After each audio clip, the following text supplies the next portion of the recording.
estrabismo y un repaso de lo que viene a ser oftalmología pediátrica. Entonces, cuando hacemos estrabismo, tenemos que ver pues movimiento ocular, porque el estrabismo se va a producir cuando hay alteración o afectación de los músculos extraoculares. Entonces, el globo ocular se mueve porque tenemos 6 músculos extraoculares que están cumpliendo esta función.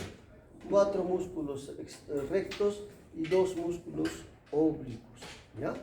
Entonces, todos estos músculos extraoculares van a tener movimientos que van a ser movimientos conjugados. En todo momento los movimientos oculares van a ser conjugados. Entonces, los músculos extraoculares van a moverse merced a lo que viene a ser 2 leyes, la ley de Hering y la ley de Sherrington. ¿Qué implica cada una de estas leyes? De que la ley de Hering implica que va a mandar estímulos a lo que se llama los músculos yunta, los músculos que van a hacer que los 2 ojos vayan en determinada posición de la mirada. Y lo que es la ley de Sherrington implica el movimiento de los ojos, pero en forma monocular, ¿ya? Entonces, en la ley de Hering, en estos músculos yunta, ¿qué implica? Si nosotros hacemos la mirada hacia el lado derecho, en la mirada al lado derecho, ¿qué músculos están comprometidos? Lo que es el músculo recto lateral derecho y lo que es el músculo recto medio izquierdo, ¿ya? Entonces, ¿qué implica esto? De que para que se realice este movimiento, los 2 músculos reciben la misma cantidad de inervación para llevar a cabo el movimiento. Pero de la misma forma que está llevándose a cabo este movimiento, también pues ocurre al otro lado, o sea, el músculo recto medio derecho y el músculo, el recto medio derecho y el recto medio izquierdo van a tener también el recto lateral izquierdo van a tener una inhibición en la misma medida en que exista estimulación en los otros músculos, ¿ya? Entonces, la ley de Hering es para músculos yunta, para músculos que realizan el movimiento de los 2 ojos en la misma posición. En cambio, la ley de Sherrington es para un solo ojo, ¿no?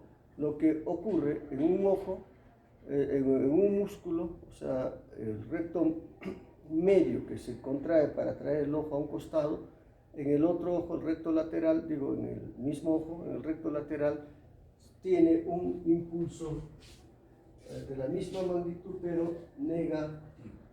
Entonces, estos músculos son los que hacen, pues, de que los movimientos estén en diferentes posiciones de la mirada, siempre guardando un paralelismo en todas las posiciones de la mirada, ¿ya? Entonces, cuando hay una alteración de estos músculos, sobreviene lo que es el estrabismo. Cuando hablamos de estrabismo propiamente dicho, cuando va a existir pues una alteración motora, o sea, una desviación en cuanto a uno de los ejes oculares, y en esta circunstancia va a haber una pérdida, una anulación de la visión binocular, de tal forma que no se va a presentar fusión. La fusión es el mecanismo por el cual los ojos que van viendo en forma indistinta uno y otro ojo, esa imagen que es transmitida por cada ojo es fusionada en una sola en el cerebro. En el estrabismo se pierde esta fusión y puede haber lo que es una ambliopía en uno de los ojos, ¿ya? Generalmente en el ojo que más desvía. Y este estrabismo se da en la edad pediátrica, ¿ya?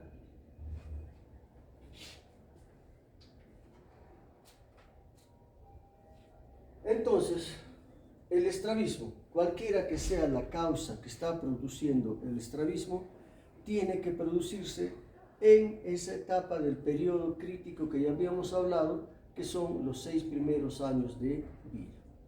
¿Ya? Más allá de eso, ya no va a presentarse un estrabismo como tal. Por ejemplo, en una persona adulta, ahí estamos viendo que está desviando un ojo, pero en este caso no se llama estrabismo. Esto es una parálisis, en este caso, del músculo recto lateral del ojo izquierdo. En este paciente, donde ya ha habido un proceso de maduración del sistema visual, cualquier alteración a nivel de los músculos extraoculares ya no es estrabismo lo que produce, sino una paresia o parálisis del músculo extraocular que está siendo comprometido. ¿Ya? Entonces, en el estrabismo, este estrabismo se presenta en la niñez. El estrabismo va acompañado de alteraciones en la visión de profundidad y además puede generarse ambliopía. Y en este caso, un paciente que tiene parálisis o paresia de uno de los músculos extraoculares, que es la sintomatología que va a tener, visión doble, ¿ya? Lo que no tienen los niños con estrabismo. Y esta es la razón por la que un paciente adulto que tiene parálisis muscular, que es lo que va a manifestar la visión doble, ¿y qué hacen ellos? Se parchan un ojo de tal forma que ya no ven doble, y así van a la consulta. Esta visión doble se presenta, ¿por qué? Porque el ojo ya ganó visión, ya maduró, y cualquier alteración en el paralelismo de músculos extraoculares se traduce en visión doble. Entonces, ¿qué es lo que va a ocurrir? Que cuando nosotros vemos con cada ojo, va a haber información que entra, pues, que es captada por cada ojo, y esto va a ir hacia el cerebro, y en el cerebro se va a ver como una sola imagen. Y esta sola imagen que se está viendo va a dar origen a lo que es la estereopsis, la visión de profundidad, para lo cual tiene que haber una ligera disparidad desde los puntos que están emitiendo lo que es la información hacia el cerebro. Entonces, habíamos dicho que la estereopsis viene a ser el máximo grado de visión que tenemos nosotros, y este es el resultado de la interacción de los dos ojos.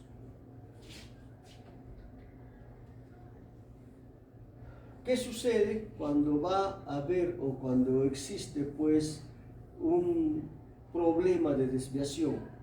¿Qué ocurre en el niño, en ese sistema ojo-cerebro? Cuando se produce la desviación, pues va a aparecer una visión doble. Es lo que se llama una perturbación por falsa proyección. Esto da lugar a una confusión, perturbación por falsa fusión. No se produce una buena fusión. Entonces el niño no puede estar en estas circunstancias de visión doble, visión de confusión. ¿Qué hace entonces el cerebro? Va a neutralizar la visión de uno de los ojos. De tal forma que en el estrabismo va a haber una visión monocular en situaciones que él está viendo con los dos ojos. ¿Ya?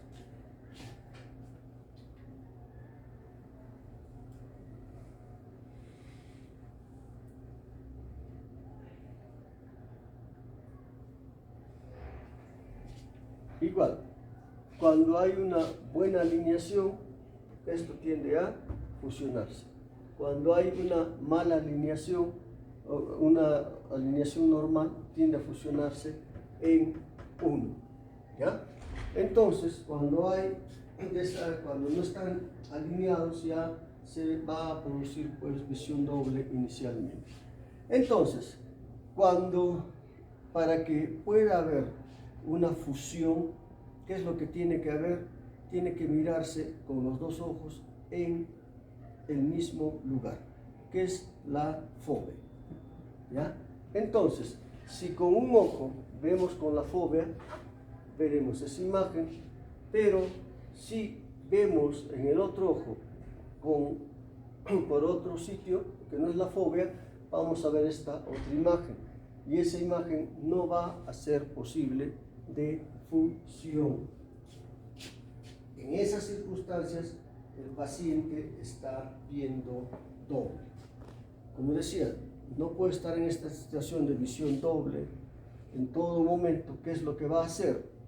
Que la información que manda desde la fóvea es captada en el cerebro, pero la otra información está siendo mandada desde un sitio extrafoveal, que es lo que va a suceder, de que lo va a neutralizar. ¿Qué es lo que se produce para que se neutralice? Un escotoma de fusión.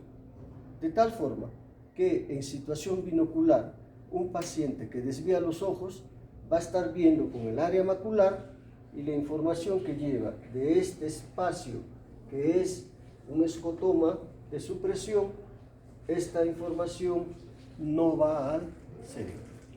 De tal forma que solamente en esta situación de estrabismo o de desviación ocular, el paciente ve con un solo ojo y el otro ojo no emite información. ¿Ya? Entonces, así se evita la visión doble cuando el paciente está viendo con los dos ojos. Ahora, este ojo, ustedes dirán, ¿no ve?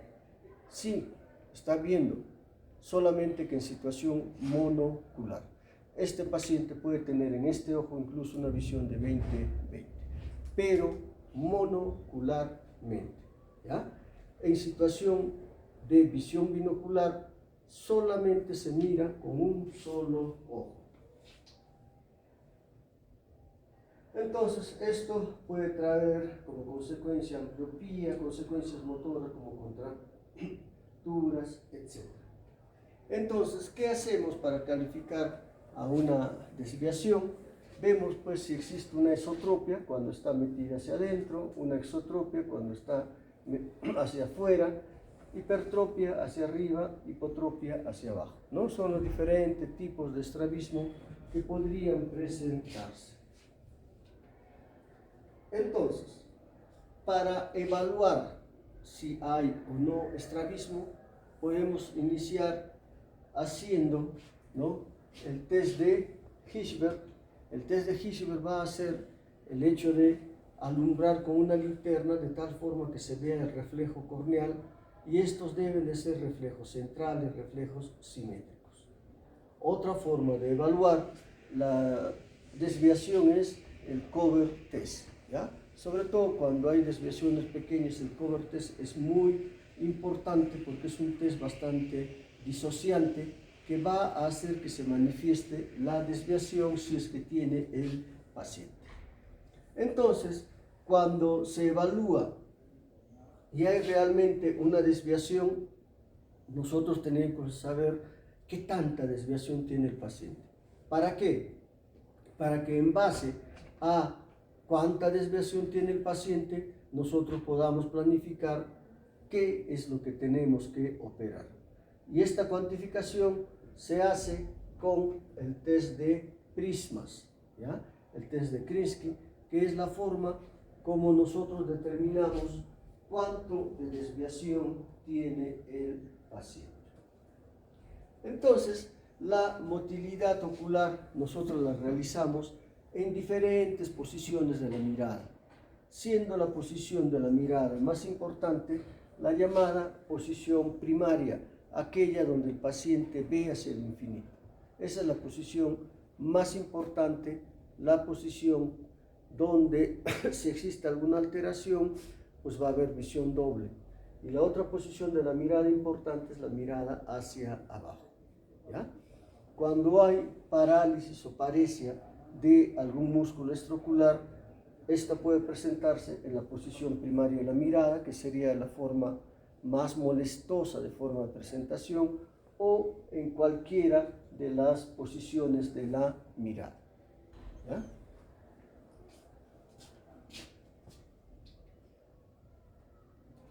Entonces, pues, para evaluar el examen o una desviación, tenemos el test de Hirschberg, el cover test y el test de Krinsky para cuantificar, ¿no?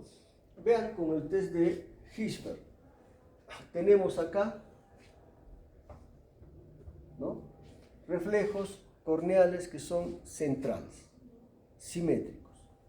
En el caso de una endotropia, vemos que esto está un poco metido.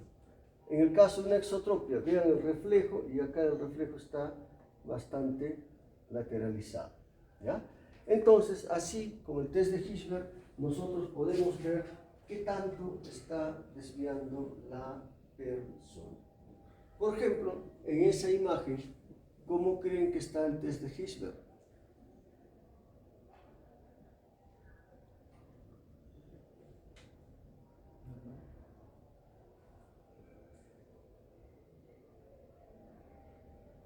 Bueno, reflejos corneales tan centrales, simétricos, ¿no? Ahí, ¿cómo están?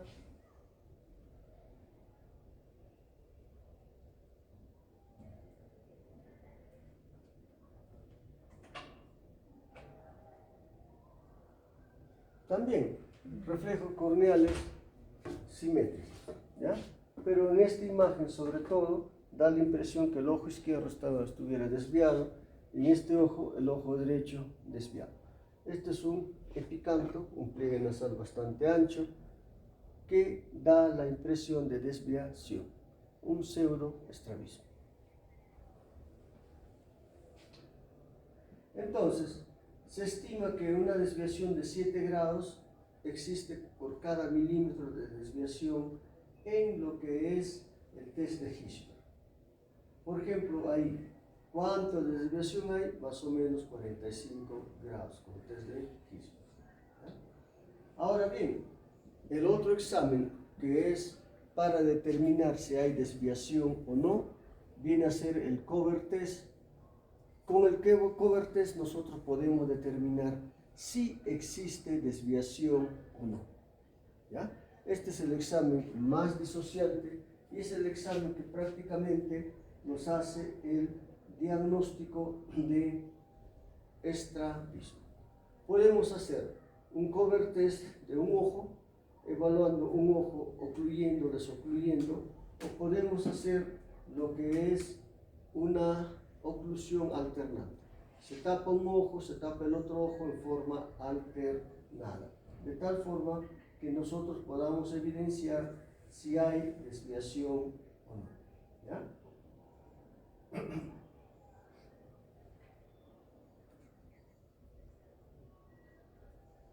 Bien,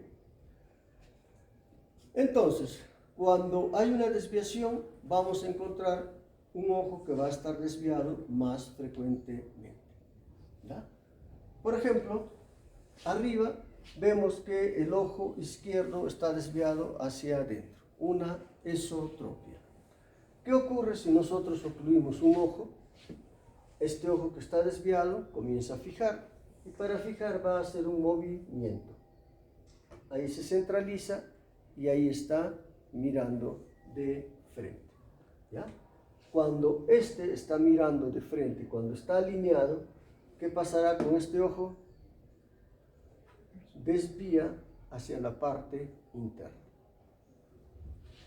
Entonces, esto está mirando de frente y acá el ojo está desviado. Cuando se quita el oclusor, en este caso vuelve al estado inicial, donde fija con el ojo derecho y el otro ojo está desviado. Eso es lo que sucede en todo tipo de desviación. Si en caso el paciente desviara hacia afuera, el ojo estaría desviado hacia afuera. Si se parcha un ojo, ese ojo va hacia el centro y eso se convierte en ojo fijador. ¿Qué pasa con el ojo que no está ocluido? Hacia afuera, hacia afuera. Desvía hacia afuera. ¿Listo? ¿No?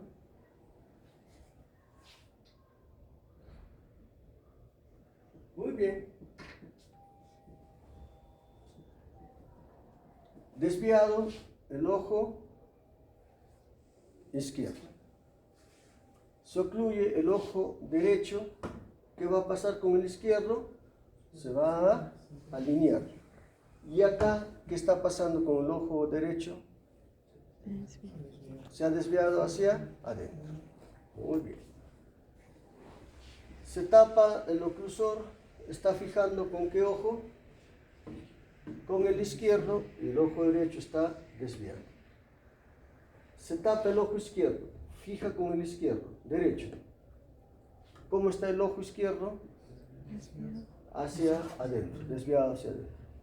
Acá, ¿con qué ojo está fijando? Con el derecho.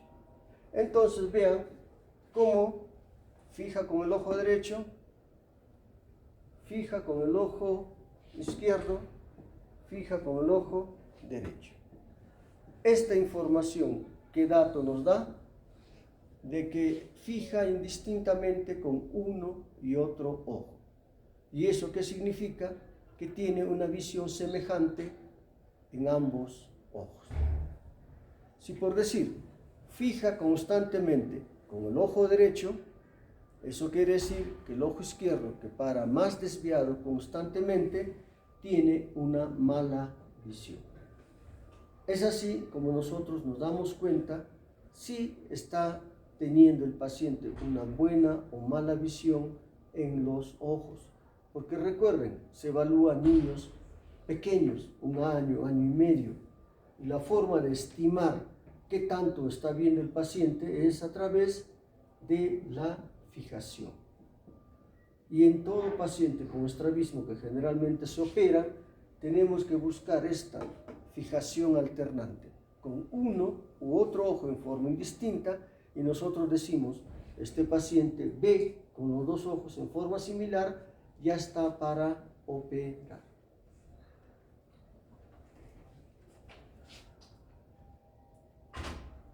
Entonces, cuando nosotros evaluamos a un paciente y ocluimos un ojo, ¿qué es lo que se produce? Movimiento ocular, ¿verdad? Si nosotros nos tapamos los ojos en forma indistinta, alternada, ¿habrá algún movimiento en nuestros ojos? No. Con los prismas, ¿qué hacemos? Vamos colocando prismas y vamos haciendo oclusiones alternantes. Cuando llega a lo que es la medida del ángulo de desviación, por decir 30 de prisma, hacemos la oclusión y no hay movimiento ocular. En ese momento nosotros decimos, este paciente, esta es su medida, su ángulo de desviación.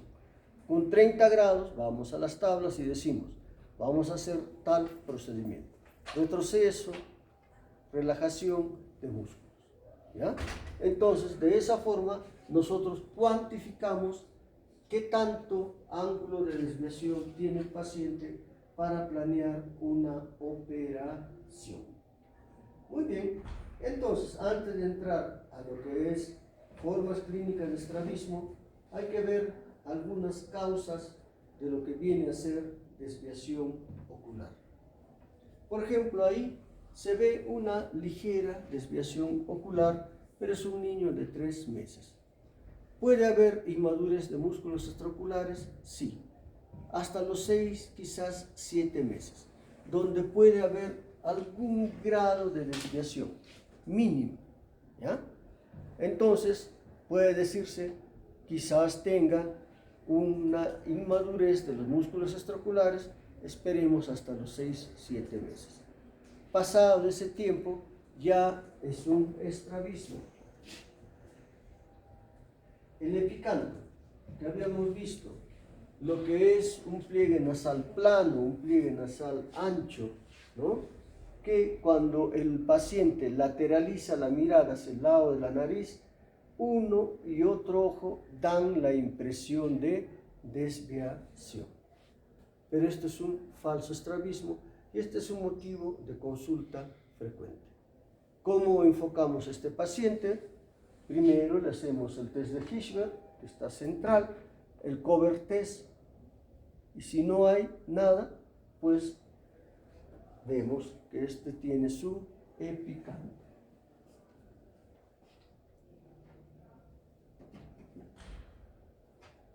Igual, en el ojo derecho da la impresión de desviación, pero los reflejos están centrales. ¿Ya? Es un epicanto. ¿Eso podrá ser un epicanto? ¿Ah? Bueno, hay desviación más epicanto. Pero ¿cuál es el diagnóstico? Estrabismo. El epicanto no cuenta ahí. El epicanto es importante para descartar si hay o no estrabismo. ¿Ya? Pero ahí ese es un estrabismo. La simetría facial puede dar la sensación de lo que es una probable desviación. ¿Ya? Asimetrías faciales, lo que viene a ser el hipertelorismo, parece que ese ojo estuviera desviado, que da la impresión que está hacia afuera, pero es que tiene pues una pupila, una distancia interpupilar bastante amplia. Pero son situaciones de pseudoestrabismo, ¿verdad? En este caso, sobre todo, el del lado derecho da mucha mayor impresión de una exotropia, ¿ya? Pero es solamente un hipertelorismo. Muy bien, entonces, veamos primero lo que son las esotropias, aquellas desviaciones que están dirigidas hacia el lado de la nariz.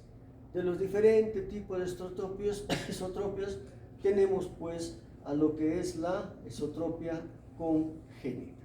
La esotropia congénita aparece entre el nacimiento y los 6 meses de edad, aparece en forma muy temprana, ¿ya? Las adquiridas ya aparecen en mayor edad, a los 18 meses hasta los 8 años, y pueden ser acomodativos y no acomodativos. Dentro de lo que son las adquiridas, los no acomodativos son los más frecuentes y son los que más ambliopía van a producir.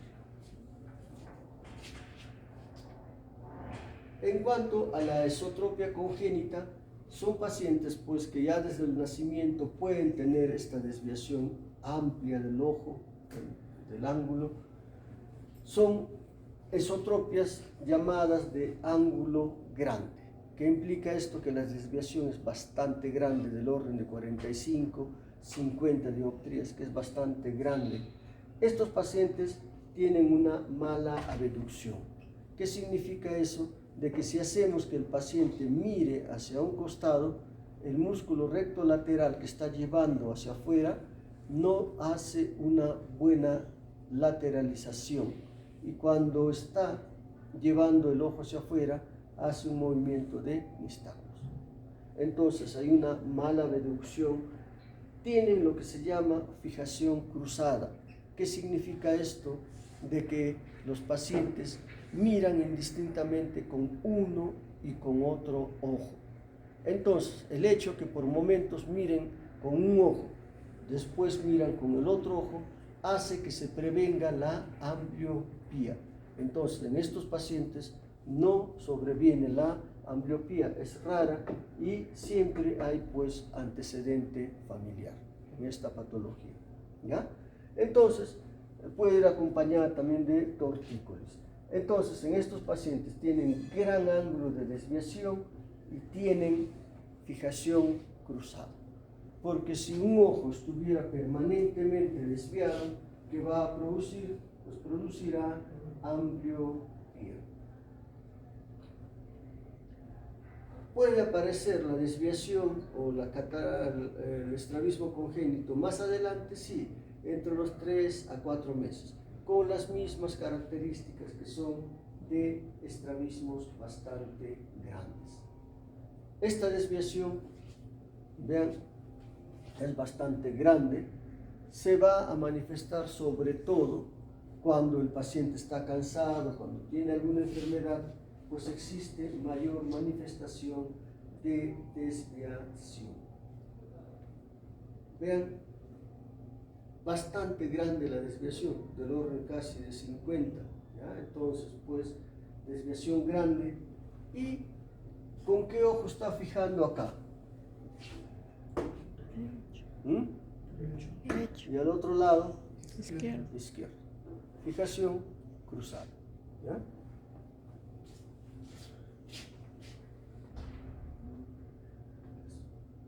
Vean, el ojo derecho y prácticamente se oculta, ¿no? Es una esotropia congénita de gran ángulo. Vean, se pone lentes. ¿Qué pasa con el paciente?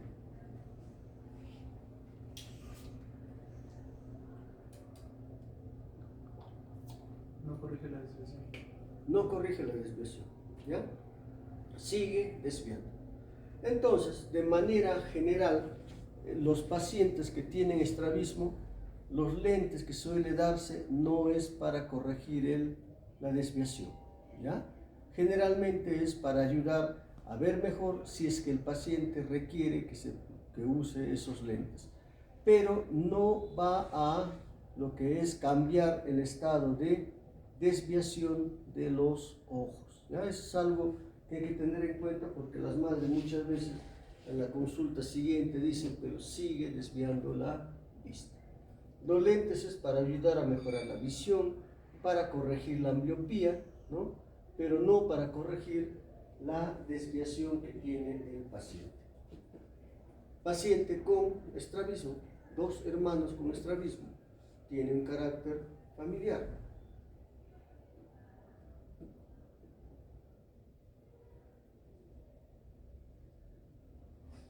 Entonces, el tratamiento de un paciente con esotropia congénita es quirúrgico y el tratamiento debe de hacerse antes de los 2 años de edad, de preferible a los 18 meses. ¿Ya? Vean acá un paciente con esotropia congénita, ha sido operado. ¿Qué les parece la operación?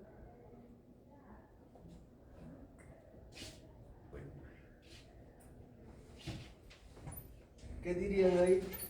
De cómo estaba y ahora está ahí. Mejorado, todavía tiene un poco. Ha mejorado, ¿no? Sí. Pero hay un poquito de desviación. Y ahora Ahora sí está correcto. sí está bien. Entonces, han reoperado esa pequeña desviación. ¿Y por qué creen que han operado? Pues porque los padres son muy quisquillosos y dicen, no, todavía queda algo.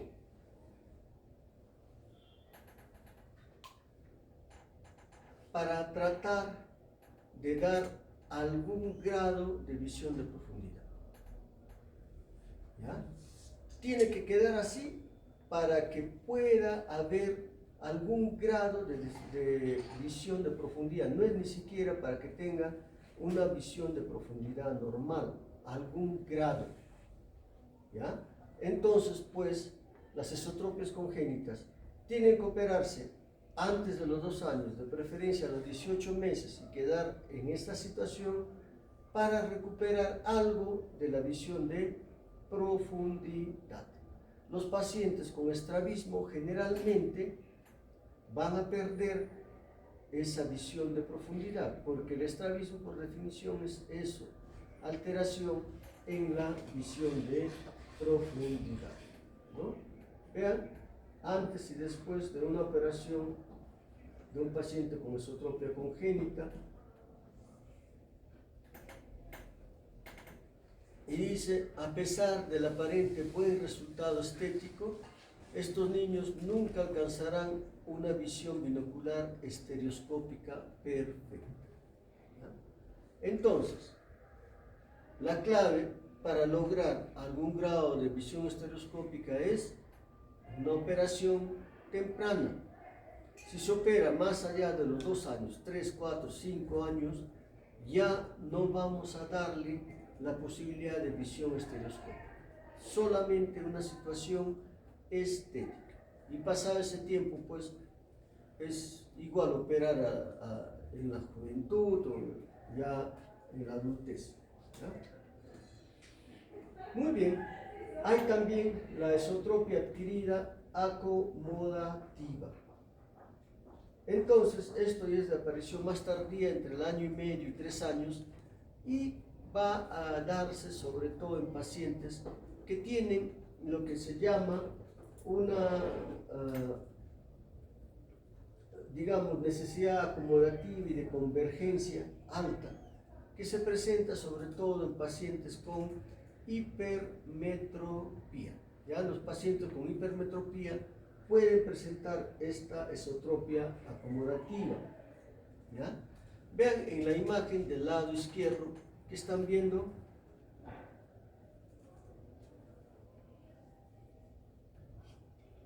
Un reflejo corneal simétrico. Está normal. Y en el otro, cuando observa algo cercano, ¿qué pasa? Desvía, ¿verdad? Uno puede hacer eso a voluntad. ¿Podemos hacer nosotros eso? No, algunos no. No podemos hacerlo, ¿ya? Porque por la ley de Sherrington no podemos hacer, porque ya el cerebro manda información a los músculos escroculares, ¿ya? Entonces se presenta sobre todo en pacientes con hipermetropía elevada. Son pacientes que van presentando las molestias en forma progresiva, de tal forma que va a haber, ¿no?, por momentos una desviación, en otros momentos no hay desviación, entonces pues va a existir este tipo de desviación.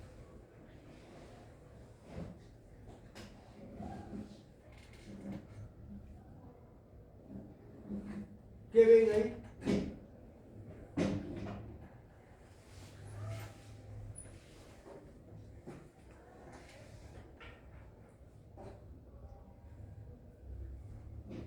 En el lado izquierdo, los ojos normales, y en el derecho, una ligera desviación, ¿verdad? Al ver de lejos, al ver de cerca, hay algún grado de desviación, pero que se presenta en forma intermitente, que se presenta al momento de hacer el examen. ¿Qué ven en la imagen?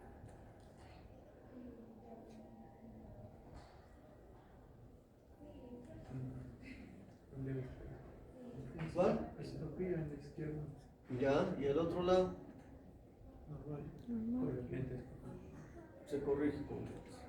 Entonces, en la esotropia acomodativa es el único estrabismo donde los lentes corrigen la desviación. ¿Ya? También tiene carácter familiar. En la imagen superior que se ve,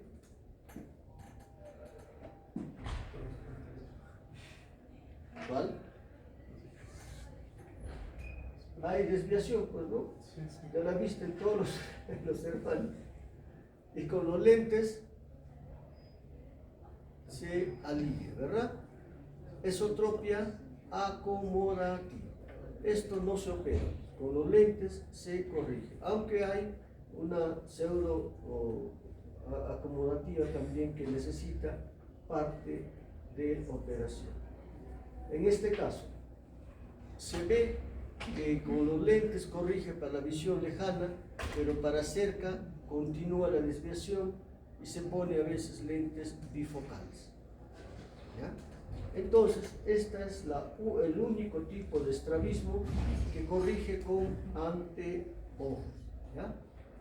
Después también habíamos dicho que dentro de las esotropias existen las esotropias no acomodativas, que suelen aparecer a una edad más tardía, 2 años, 3 años, y que son de no gran ángulo, pero son las formas más frecuentes de esotropia.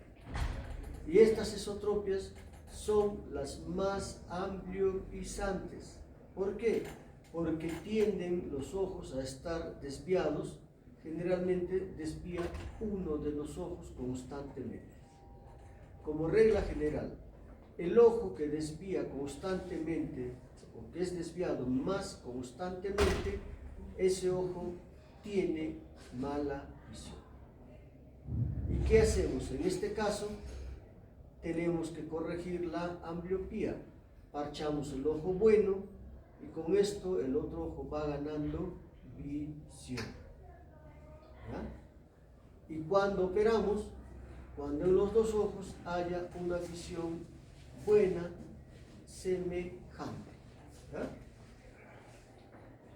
Entonces, las exotropias son todo lo contrario, aparecen a una edad un poquito más tardía, es una desviación hacia la parte externa y tienen un buen pronóstico en el sentido de que no causan lo que es ambliopía. ¿Ya? Son menos ambliopizantes, aparecen a una edad más tardía y se dice que esto es más por un exceso de divergencia. ¿Ya? El ojo tiende a desviarse hacia afuera. ¿Ya? Aparece en forma intermitente hasta que esto poco a poco va haciéndose más constante. Al igual que todos los estrabismos, no se sabe la causa por qué se produce. ¿Ya? En estos casos desaparece, dice, mirando de cerca por la convergencia y no hay ambliopía. ¿Ya? Generalmente en estos casos sí se realiza una operación, pero de preferencia un poquito más tardía. Entre los 5 o 6 años es ideal la operación de un paciente con exotropia. En todos los pacientes con exotropia, la operación debe ser lo más pronto posible. ¿Para qué? Para tratar de restaurar visión de profundidad. Entonces, cuando vean en la imagen izquierda, ¿qué hay? Exotropia. Y le toman al niño esa foto. ¿Qué está pasando en ese momento con el niño?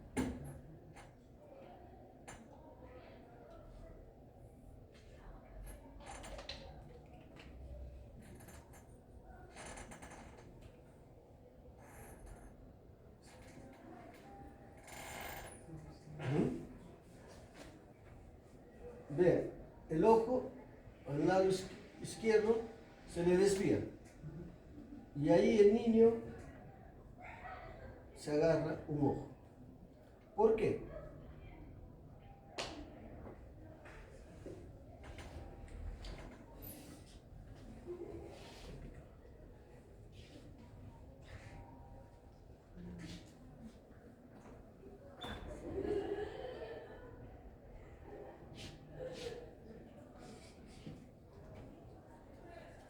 ¿Qué tendrá el niño en este momento?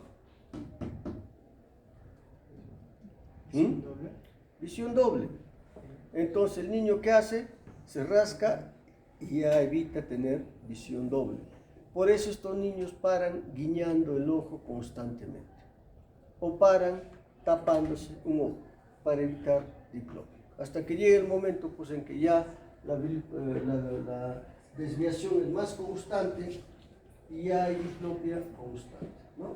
Entonces, al comienzo es una exotropia intermitente. En la superior no hay desviación, en la inferior desviación.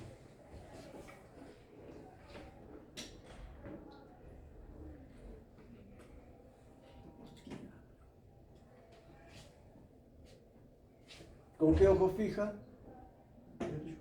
Al otro lado.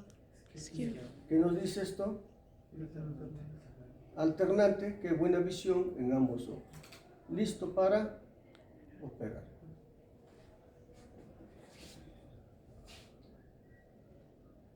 Incomitancias. Ya. Muy bien. ¿Qué se hace para operar? El tratamiento es siempre quirúrgico. ¿Ya? Entonces, primero, lo que se tiene que hacer es tratar la ambliopía si es que hay. Y dentro de lo que es el tratamiento de la ambliopía, implica pues de repente poner lentes, ¿ya? Porque con los lentes es lo que se hace el diagnóstico de ambliopía. Primero se trata la ambliopía para planear lo que es la operación. ¿Por qué razón? Porque cuando hay buena visión en ambos ojos, cuando no hay ambliopía, los resultados quirúrgicos son más estables, son mejores, ¿ya? Cuando no hay ambliopía, a veces es más la preponderancia a que exista recidiva de la desviación. El fundamento quirúrgico es operar cuando se ha conseguido un cierto grado de visión binocular, cuando se fusiona, pero eso es algo complicado de lograr y hay que corregir de acuerdo a lo que es pues el resultado del ángulo de desviación. Sabiendo cuánto de desviación existe, veremos qué músculo vamos a tocar. Y el principio es o debilitas al músculo o refuerzas al músculo. ¿Cómo refuerzas? Cortando y poniendo en su inserción normal. ¿Cómo debilitas? De la inserción normal retrocediendo. Entonces, en base a eso se planifica la operación y con eso se determina que el paciente pues quede alineado. ¿Ya? Entonces, el resultado de un acto quirúrgico va a depender de cuándo se realiza esta operación. ¿Cuándo debe hacerse? Tan pronto se haga el diagnóstico o lo que demore en lo que significa lograr que no haya ambliopía más el riesgo quirúrgico. Una operación temprana que nos puede ayudar a hacer de que se pueda restituir en parte lo que es la visión de profundidad. ¿Qué podemos ofrecerle a este paciente?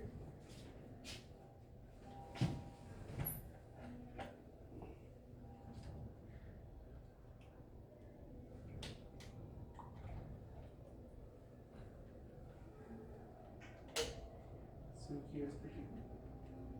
Cirugía estética. Nada más. ¿Ya? Que con eso mejora su autoestima, todo eso sí, pero más allá no. El estrabismo es un trastorno neurosensorial. Los pacientes con estrabismo ven con un solo ojo en situación binocular. Tú evalúas al paciente y tiene 20-20 en ambos ojos, pero si lo evalúas desde el punto de vista binocular, tiene una disminución marcada de la visión de 3D. ¿Ya?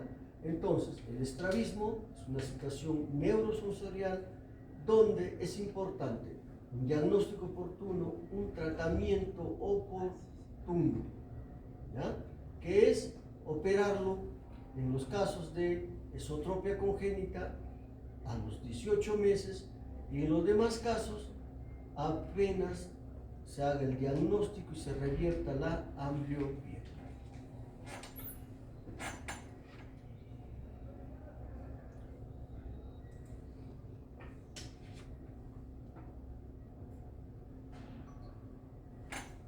Bien, veamos lo que es oftalmología pediátrica, que es algunos conceptos que ya han sido dados, ¿no?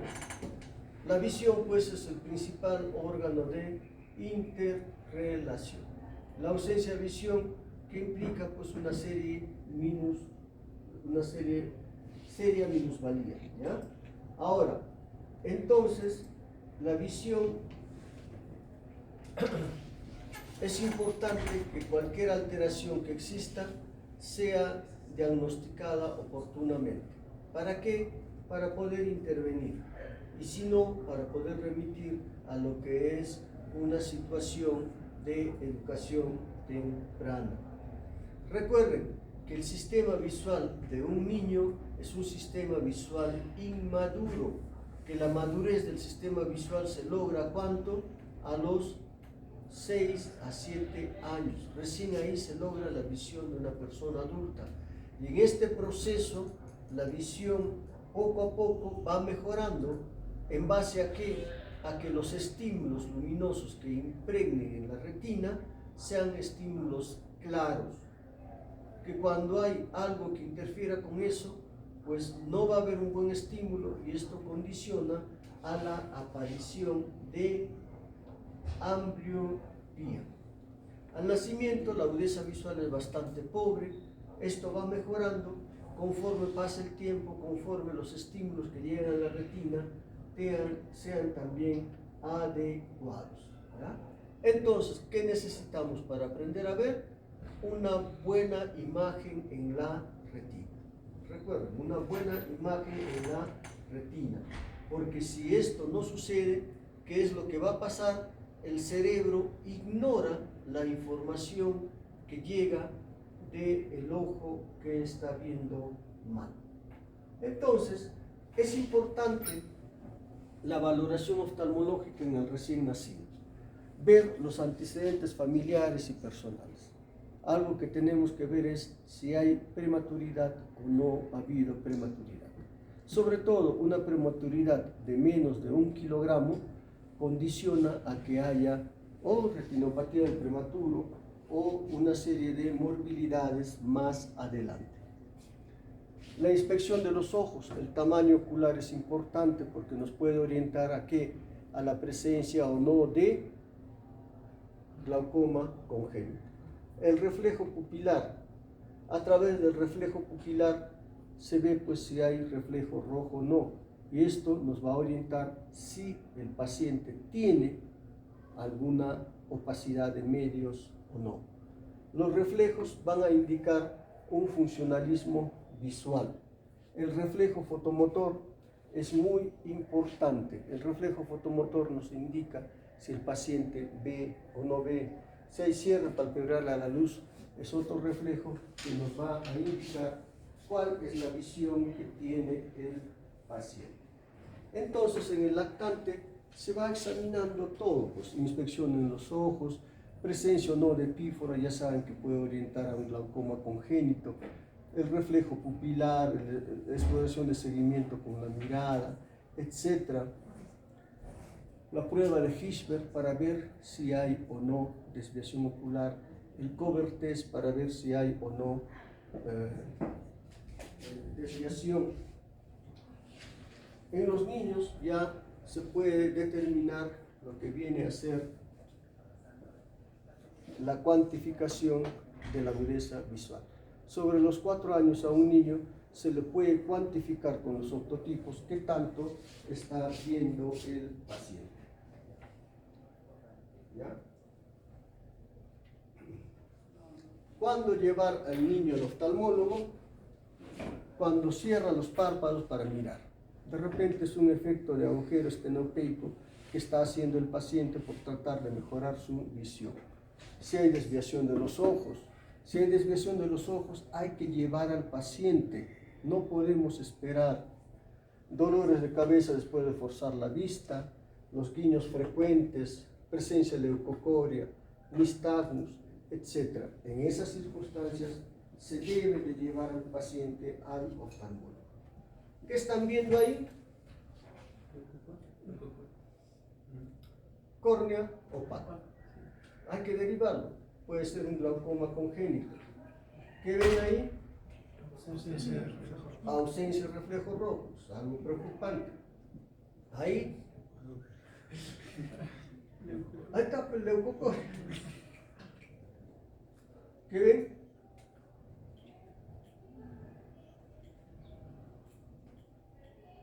También leucocoria. En este caso, catarata congénita. El cover test. ¿Cómo estará el ojo en la parte que está ocluida? ¿Ah? ¿Hacia dónde? Desviado hacia afuera. Es la cartilla de visión preferencial que viene a ser una situación de una forma de medir la agudeza visual en pacientes menores, ¿ya? No es tan exacta, pero orienta. La cartilla de agudeza visual, el test de Snellen, que nos va a hacer ya la cuantificación de la agudeza visual, ¿ya? Veamos entonces algunas patologías que pueden ocurrir en lo que es el niño, ¿ya?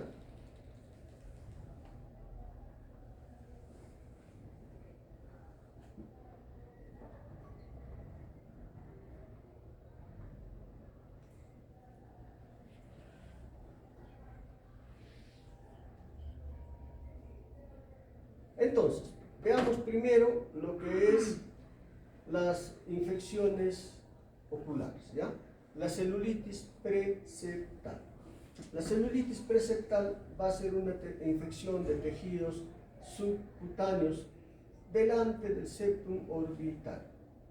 Puede ser de origen traumático, de diseminación focal, diseminación hematógena, etc. De tal forma que el paciente va a tener un edema de párpados y periorbitario unilateral, doloroso, enrojecido, ¿no? Que va a estar circunscrito, en este caso, al párpado, ¿ya?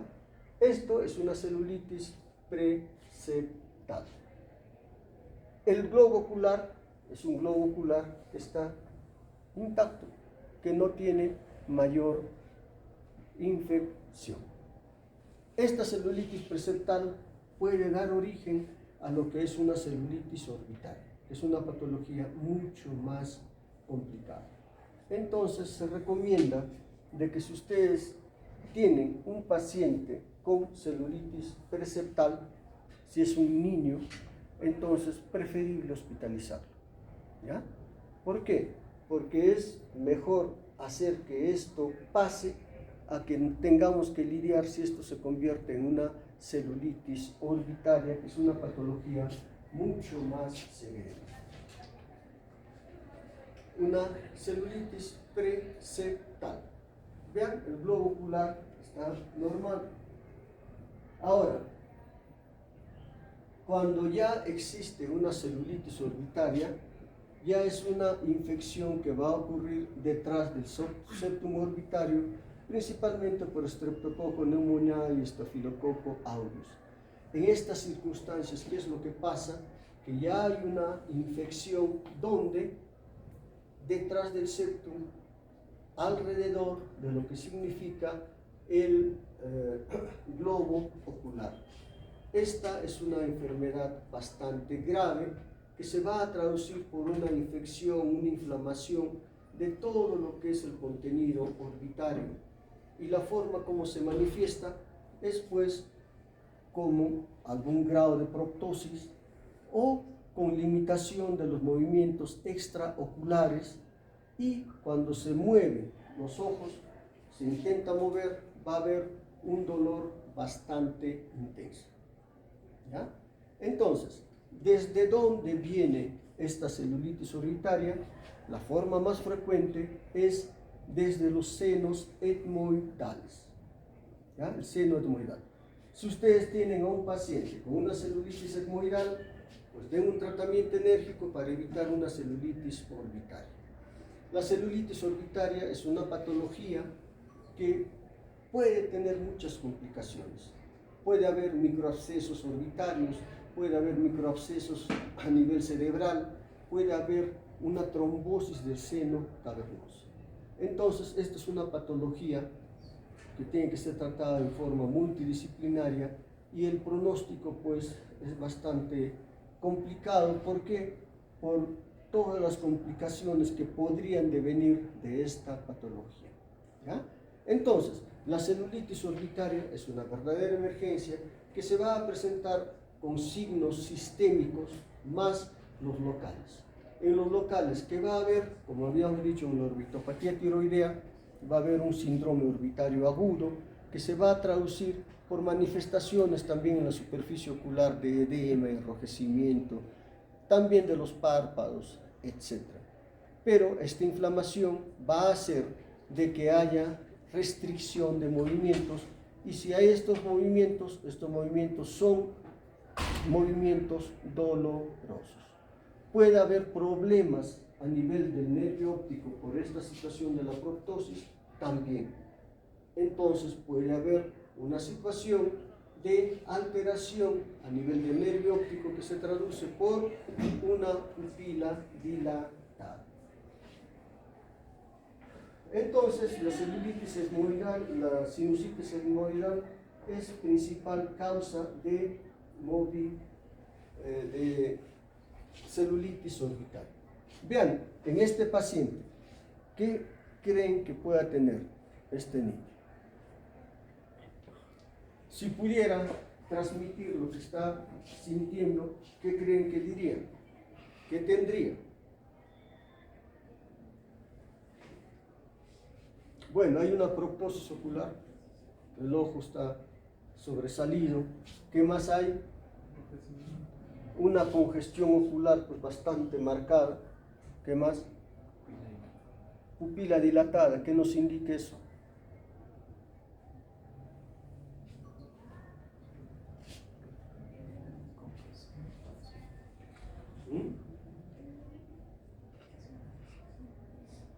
Que está siendo dañado el nervio óptico. ¿Ya? Es una celulitis orbital. Entonces, cuando tengan una celulitis preseptal, hay que evitar esto. Hay que hospitalizar al paciente para evitar que pueda llegar acá, ¿no? Se reirán de ustedes, sí, pues, total. Pero a que llegue el paciente en esta circunstancia, se lo pasan al que critica. ¿Ya? Entonces, celulitis orbitaria es muy importante. Y puede tener complicaciones, ¿no? Puede haber abscesos de diferente tipo, etc. Entonces, es muy complicada esta patología. Recuerden también en los niños, habíamos hablado cuando hicimos conjuntivitis, la conjuntivitis por gonococo. ¿Cómo se manifestaba esta conjuntivitis por gonococo? Pues era una manifestación bastante aguda con la presencia de enrojecimiento ocular, con la presencia de secreción abundante. ¿Ya? La clave de todo esto es secreción abundante. En las conjuntivitis la secreción generalmente es una secreción entre leve y moderada. No hay secreción abundante. La secreción abundante que nos va a indicar presencia de un patógeno agresivo, la Neisseria gonorrhoeae principalmente. Entonces, en estos casos ya saben, dar un tratamiento tópico, también tratamiento sistémico. ¿Por qué? Porque en estos pacientes puede haber problemas a nivel del sistema nervioso central. ¿Ya? Entonces, la conjuntivitis gonocócica, hay que tener en cuenta esta patología en quienes tienen lo que es secreción abundante. En los niños, ¿qué otra patología podemos esperar? Lo que es la obstrucción congénita de vías lacrimales. ¿Ya?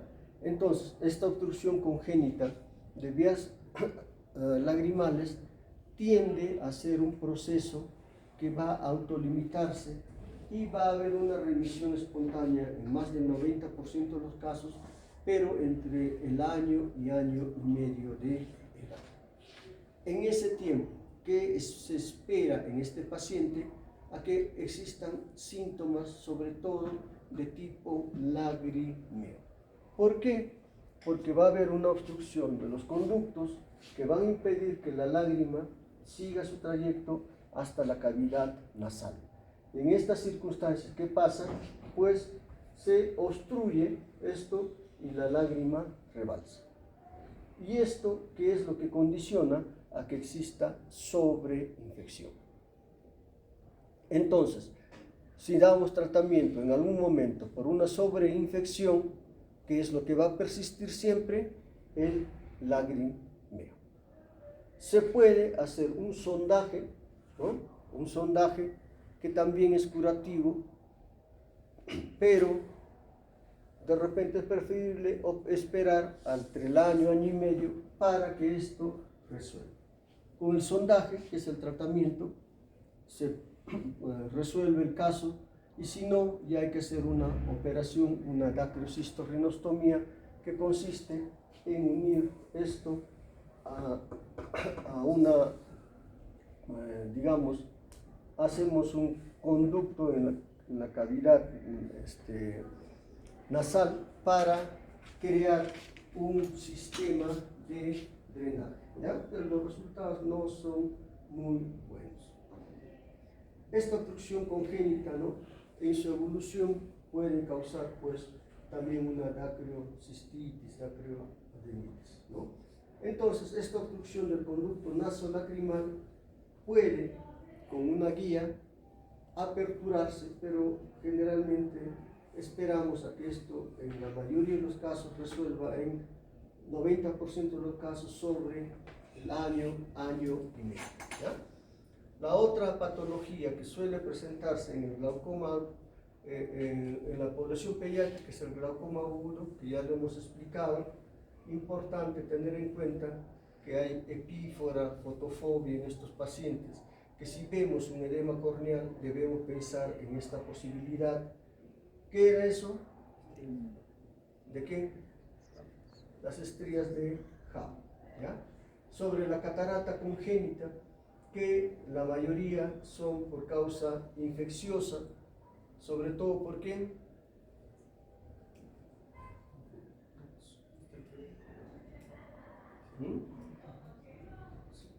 Por rubiola, ¿ya?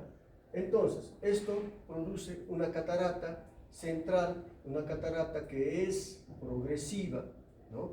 Y que el tratamiento al final, ¿cuál es? Una catarata congénita. ¿Cómo operamos? Se saca toda la catarata, se hace una vitrectomía anterior, pero lo más importante, ¿cuál es?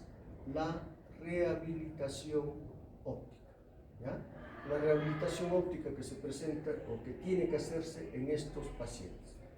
Si no hay rehabilitación óptica, la operación no tiene mucho sentido, porque el paciente va a quedar ambulante, ¿ya?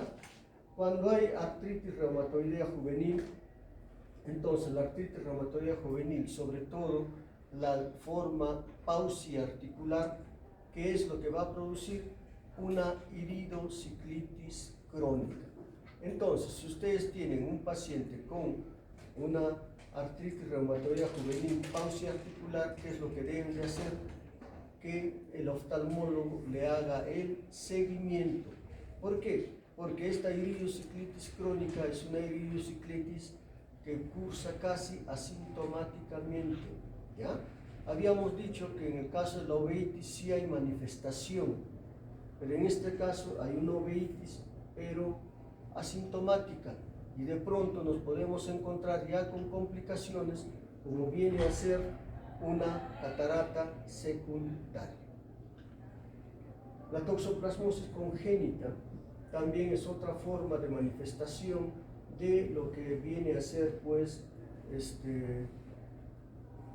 en los niños, ¿no? Esta toxoplasmosis va a producir lesiones a nivel de la retina y de la coroides, que va a causar este tipo de lesión blanco-amarillenta, que se presenta con grados de vitreitis bastante severa, y puede presentarse también las recidivas. Y las recidivas se presentan al lado de una lesión anterior. Y en estos pacientes hay gran avidez por el área macular, entonces pues hay que tener en cuenta a esta toxoplasmosis ocular. Y para terminar, lo que es el retinoblastoma. El retinoblastoma viene a ser el tumor ocular intraocular maligno más común de la infancia, ¿ya?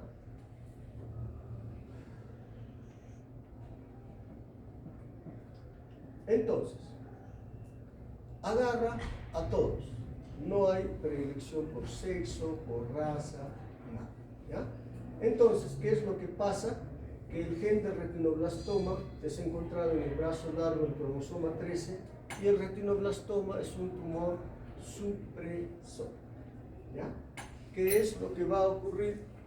Que el factor de transcripción E2F, que es el que controla la transcripción del ciclo celular durante la mitosis, ¿qué va a pasar? De que la proteína B del retinoblastoma se liga a este factor de transcripción e inhibe su actividad, ¿ya? Resultando en una subregulación de muchos genes a nivel de G1. Y ahí se expresa lo que es el retinoblastoma, ¿ya?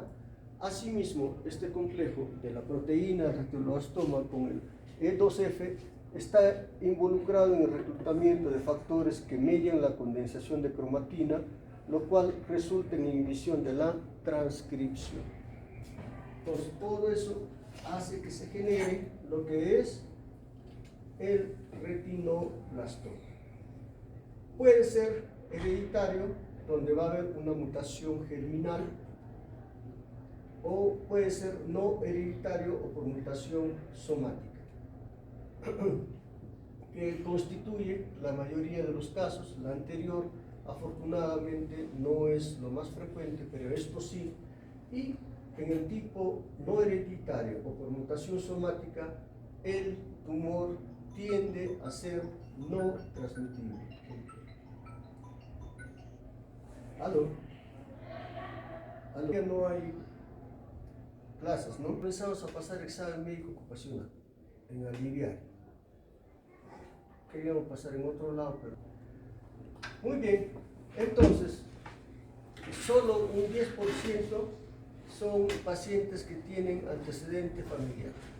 Y los pacientes que tienen antecedente familiar generalmente no tienden a ser tumores bilaterales, ¿ya? Entonces, estos tumores bilaterales aparecen a una edad mucho más temprana. ¿Cuál es la edad temprana?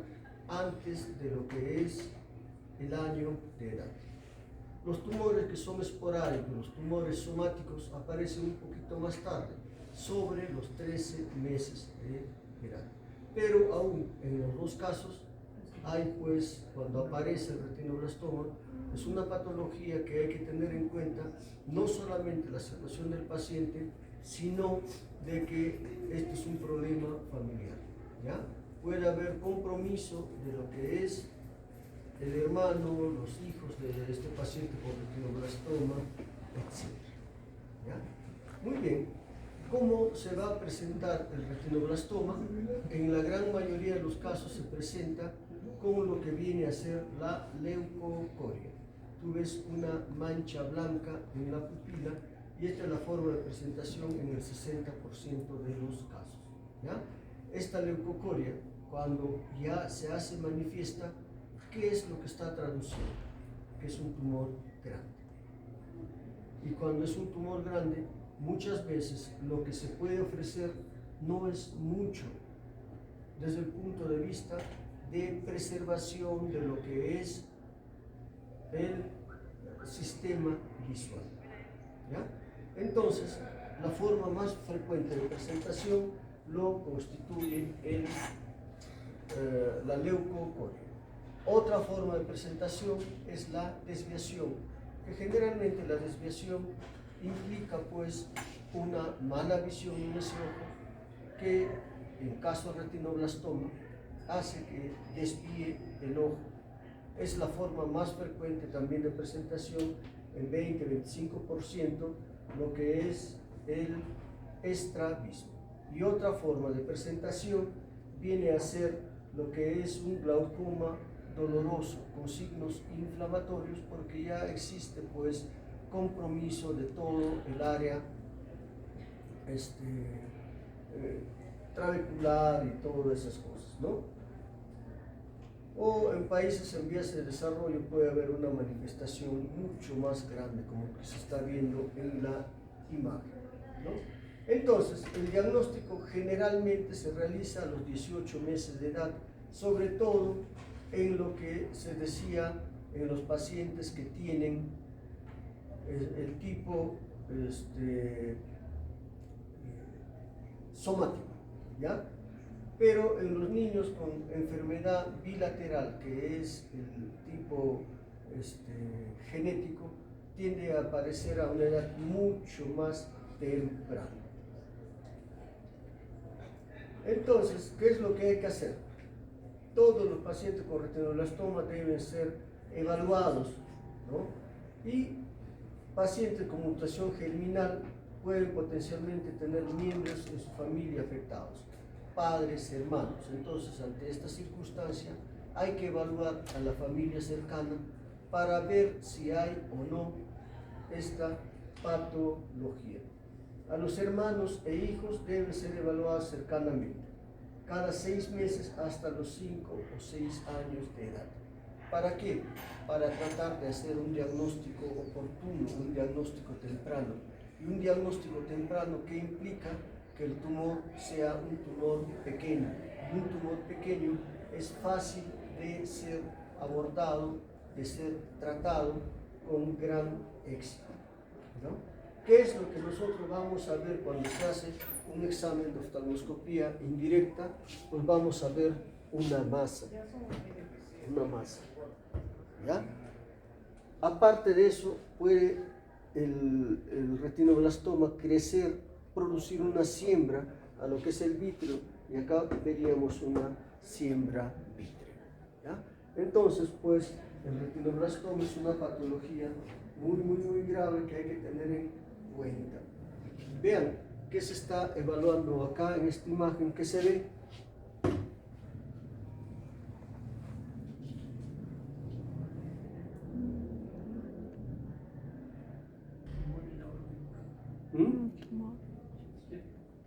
¿Qué hay?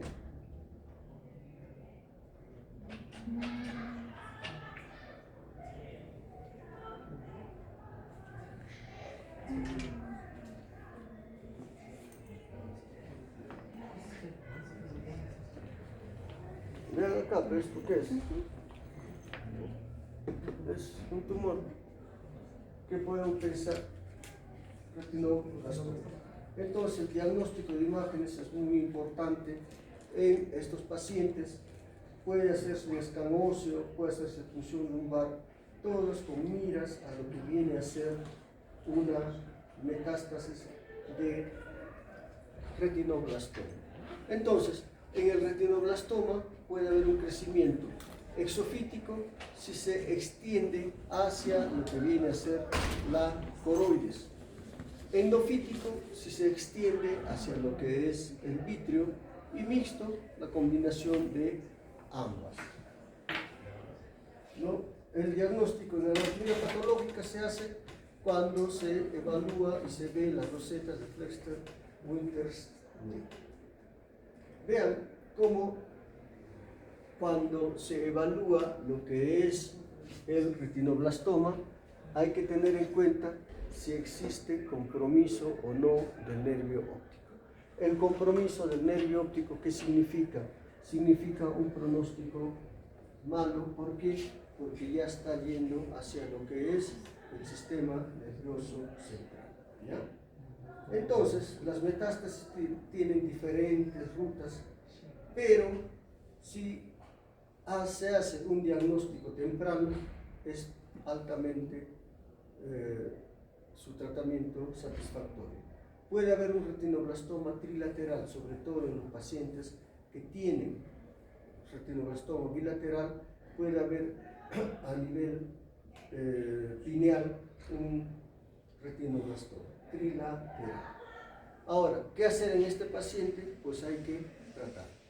Y el tratamiento va orientado ya sea a que se trate de preservar la salud visual o a que ya no se preserve la salud visual, sino que tenga que protegerse lo que es la vida en sí.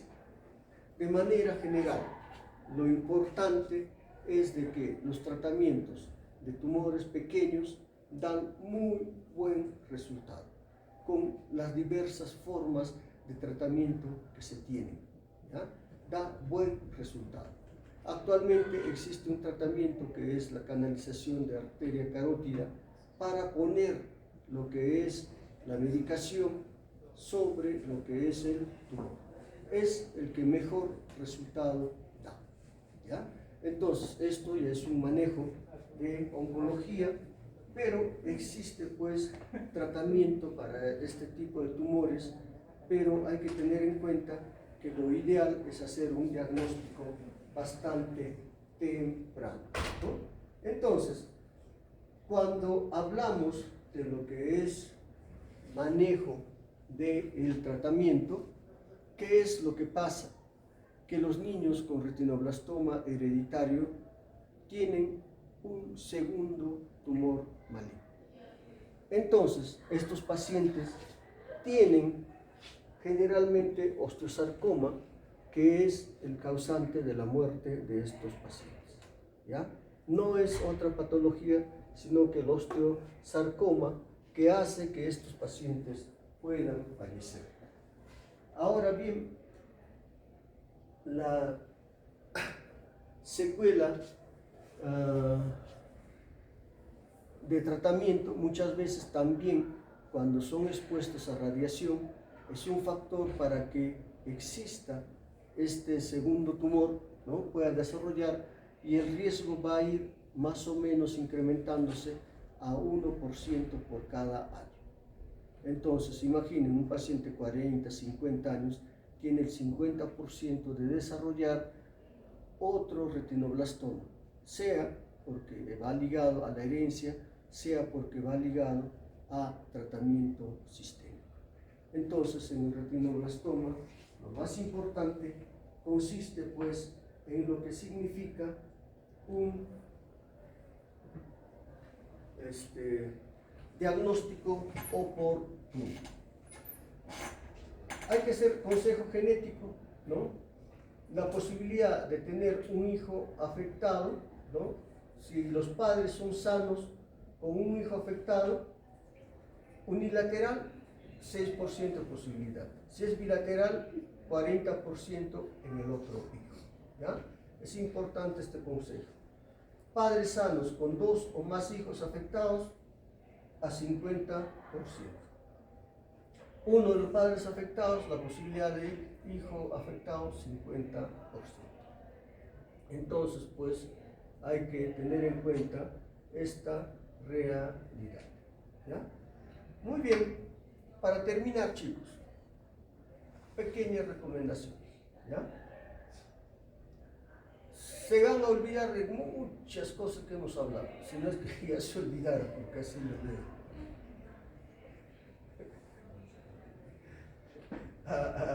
Hay un grupo de chicas, todas chicas en la mañana, que ya se han olvidado lo que habíamos hecho, el repaso para el examen anterior.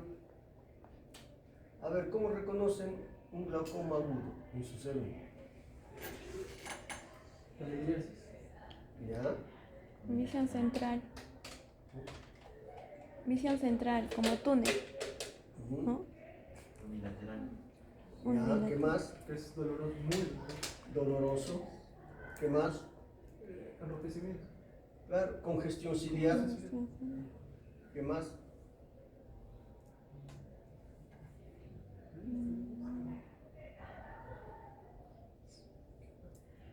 Edema corneal, disminución de la visión, dolor ocular intenso, ojo rojo. Ojo rojo y midriasis, glaucoma. Ojo rojo y miosis, uveitis. ¿Ya? Entonces, con eso ya tienen para reconocer un glaucoma agudo. Como ya se han olvidado, yo les digo, pues, si tienen por ahí alguna decepción, no les va a afectar mucho porque suelen olvidarse rápidamente de las cosas.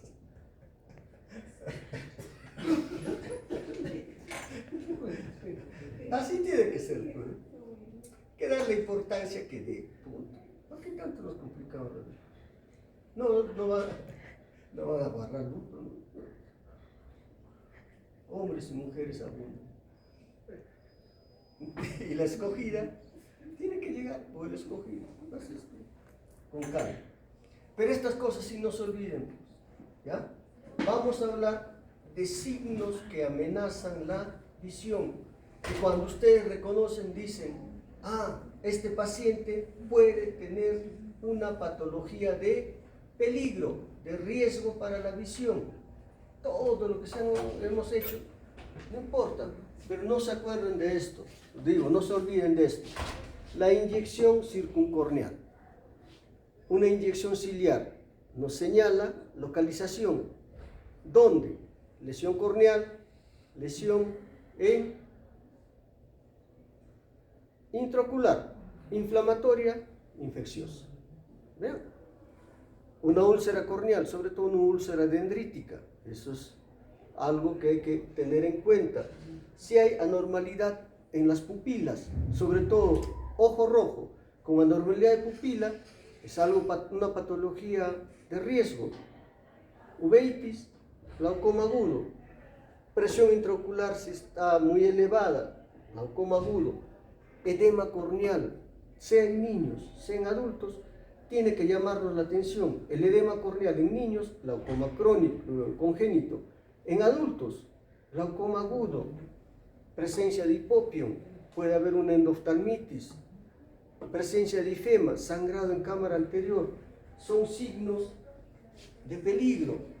¿Qué signo de peligro nos falta ahí?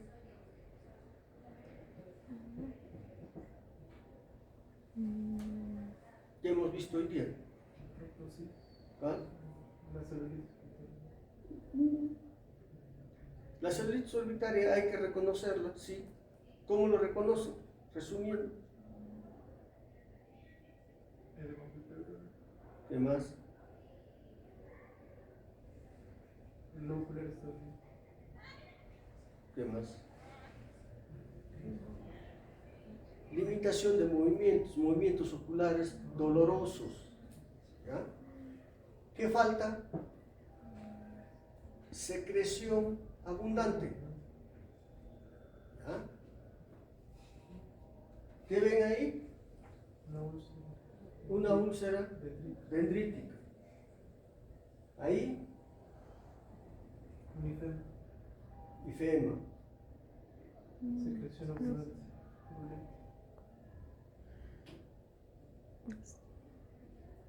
Bueno, hay no respuesta pupilar a la luz.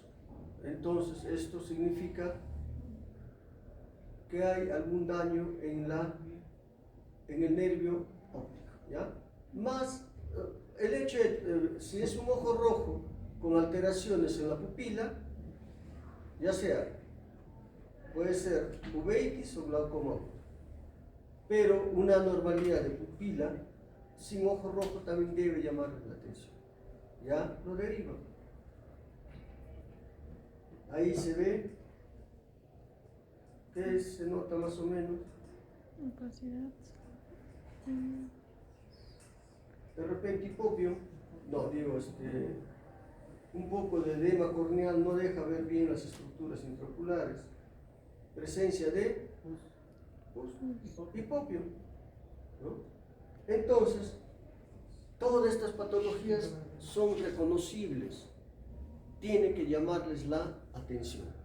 Si a esto se suman síntomas que amenazan la visión, como disminución brusca de la visión, dolor intenso ocular, fotofobia intensa, entonces asocian. En un glaucoma agudo, ¿qué tenemos? Dolor ocular intenso. ¿Qué tenemos? Disminución brusca de la visión. ¿Qué debemos buscar? ¿Qué signos?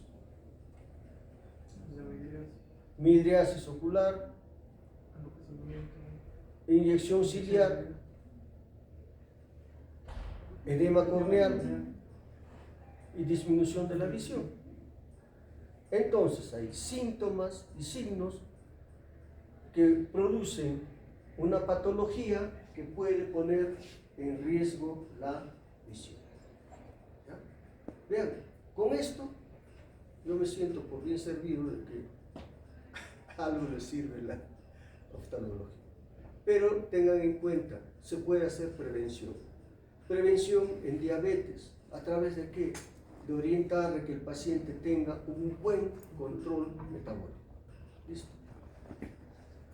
En glaucoma agudo, en base a factores de riesgo, glaucoma crónico, en base a factores de riesgo que vayan a un descarte de glaucoma. No se les pide más. O de repente, si hay un familiar o amigo cercano, que cumplan con su tratamiento. ¿No? En el caso de ambliopía, ¿cuál es la recomendación más importante que se puede hacer? ¿Aló?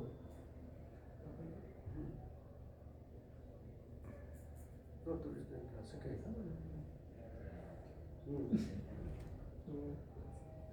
Sí. Okay.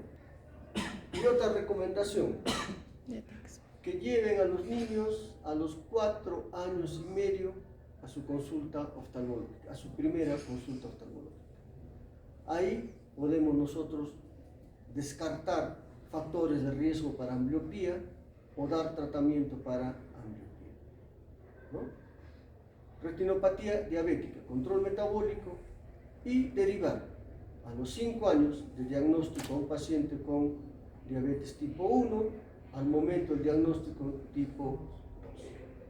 ¿Ya? Vean, prevención se puede hacer de una forma simple.